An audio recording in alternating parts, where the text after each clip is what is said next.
आशा वर्करची नोकरी लावतो म्हणून एका 23 वर्षीय आदिवासी महिलेवर एका आरोग्य सेवकासह इतर दोघांनी बलात्कार केला। या प्रकरणी नांदेडच्या विशेष सत्र न्यायालयाने गुन्ह्यातील 4ही आरोपींना गुरुवारी दिनांक 16 5 दिवसांची पोलीस कोठडी सुनावली।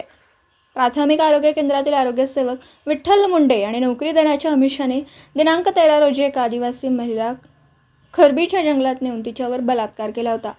याचवेळी जंगलात फिरणाऱ्या दराटी येथील दोघांनीही त्याच पीडितेवर बळजबरीने बलात्कार केले। या प्रकरणी पीडितेच्या फिर्यादीवरून पोलिसांनी विठ्ठल वैजनाथ मुंडे राहणार कंधार सध्या गोकुंदा किनवट, शाहरुख मिर्झा कुरेशी, अब्दुल अजीज मसूद पठाण व प्रफुल्ल उत्तम जंजाळकर तिघेही राहणार दराटी जिल्हा यवतमाळ यांच्या विरुद्ध भारतीय न्याय संहितेच्या कलम 64-70-1, 115-2, 138, 351-2, 3-5 सहकलम 3-2 VA व ॲट्रॉसिटी ॲक्टनुसार गुन्हा दाखल केला। चौघाही आरोपींना ताब्यात घेतल्यानंतर उपविभागीय पोलीस अधिकारी रामकृष्ण मळघणे यांनी गुरुवारी त्यांना नांदेडच्या विशेष सत्र न्यायालयात हजर केलं।